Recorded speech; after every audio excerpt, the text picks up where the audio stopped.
Hello dear viewers, my name is Nino and you're watching Nino's product reviews, and today we're taking a closer look at the Desklab mini portable monitor. This device was ordered by me with its cover, and the cover arrived first. It was a bit weird that they shipped both separately, but no harm done. The device came shortly after and I was ready to start playing around with it. As always, I'm showing you the unboxing so that you can see what's inside the packages. I personally always find it curious. Now, we have an IPS panel here at 15.6 inch, 20 milliseconds response time, HDR, touchscreen, and 60 Hertz. So if you're interested in this device, stay tuned because we're going to do some tests. It's going to be a relatively short video because I know some of you really don't like it if I go too long. But what is inside the package is the manual in English. We have a Type-C cable, which is both for powering the device and also transmitting, with some devices that transmit over Type-C, as well as an HDMI cable. I am going to use the Type-C to power the device through my computer, so I'm connecting the Type-C to my USB 3.0 port, and I'm going to use the HDMI port to transmit image from my computer to the device. Now, what is interesting about the cover that came, it can fold in such a way that it becomes sort of a stand for it, so that's very convenient, and that's how I'm using it here. The interesting thing is that as soon as I grabbed this monitor, I felt that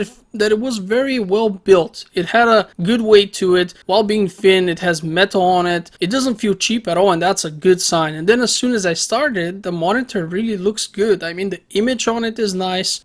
It seemed like a good monitor. I was very surprised. Next to this device, I have a 1,400 euro monitor, and that one obviously is going to be much better, but the differences are far from what I expected. This monitor is actually coming close to the expensive one, excuse me. So that is something that surprised me positively. Also, what I know and want to show you is that, as we have probably all heard, IPS panels provide good viewing angles. Well, these viewing angles are fantastic. Look at this. No matter how much you turn it, you can still pretty much see it, and this is my camera looking at it. With my eye, I actually see even better. Now, next I want to check for dead pixels. Be aware there will be flashing colors on your screen, so skip this if you have epilepsy and it's triggered by that. We are using different colors here in order to identify any dead pixels on the screen. For that purpose, I am changing these colors here through a special website that I'm using, and as you can see in this particular instance, the device has perfect pixels, not a single one is dead or stuck. The 1,400 euro monitor I mentioned actually came with dead pixels 2 times, so I had to replace it 3 times before I got one that was without a dead pixel on it. So that was very annoying for me, and I'm glad that this is not the case here, because I would not shy away from sending a monitor with dead pixels back and requesting another one. As for the alien test that I'm doing here, it passes with flying colors. The 60 Hertz, as we've mentioned, work here very well, and I've decided to keep on testing the device because I wanted to know what its limits are. Now, what is interesting about this device is that it has HDR, and the HDR that we're talking about features 400 candela per square meter units. Now, this means that it de facto has HDR, but this is the absolute minimum requirement for it. In other words, the HDR is there, but it is not the best one. If you want good HDR, you're gonna go to a real big TV. It's still nice to have it, but it's the minimum. Just to give you an idea, the standard TVs nowadays come out with around 1,000 units. This one has 400. So the HDR is a nice feature, but it's not something that I'm personally going to be using much. Although I will, use it whenever it's available, but not that much, since like I said, it won't be that much of a difference like on an expensive TV. You've probably also noticed in the settings of the device that it features FreeSync. That is pretty nice. I can't use it because all my devices have NVIDIA GPUs, but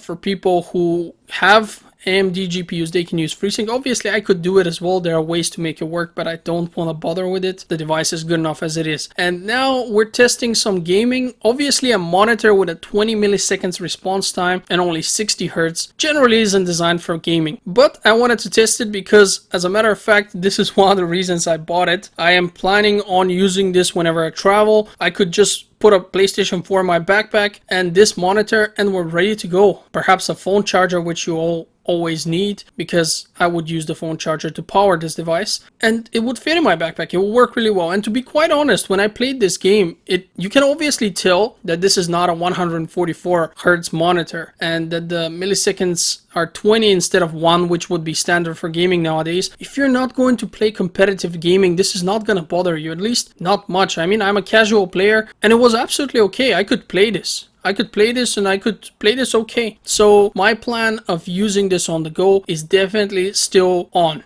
I haven't given up on this. I'm pretty satisfied with this purchase when it comes to that. Now, if you consider the fact that this device also has speakers, so you can use the speakers, you don't even need to pack that. And talking about these speakers, obviously they're not going to be the best speakers, but they are better and louder than those of a mobile phone, and they're better and louder than those of an older monitor which I have, which I bought for over 700 euro, which also came with speakers. So, you know, this is not bad at all, I gotta tell you. Now, as for the fact that we have touchscreen, the touchscreen will only work with monitors, or rather with devices. This is the monitor, pardon me. So it will only work with devices which output over USB Type-C, simply because there's a certain type of connection that you need to have for it. HDMI just cannot recognize the touchscreen. Other than that, whenever you connect over Type-C, you're gonna have no problems. This is mostly the case with laptops, but also some smartphones support it. So in any case, it's a very nice thing. And here I decided to just show a random PlayStation 4 game as well, because as I've mentioned, this will be one of the primary reasons for me to use this, other than of course work, which will be done with my laptop. I have an 11-inch laptop, so it's a really tiny laptop, but this monitor gives me a bit more utility to connect it as a second monitor to the laptop. Makes me much better, and please disregard the fact that I'm so bad at this game. This is the first time I've played it. We are not here about the game. So anyway, do you want this monitor? Should you get this monitor? Well, Desklab made some promises in their Kickstarter, and I have to say they held up. This is a very nice monitor. I'm actually quite happy with it. I'm considering getting the 4K one as well. Sky's the limit. So if you're interested, take a look at the link in the description. That's the link to their website where you can buy it. And thank you for watching. I hope to see you on my next video.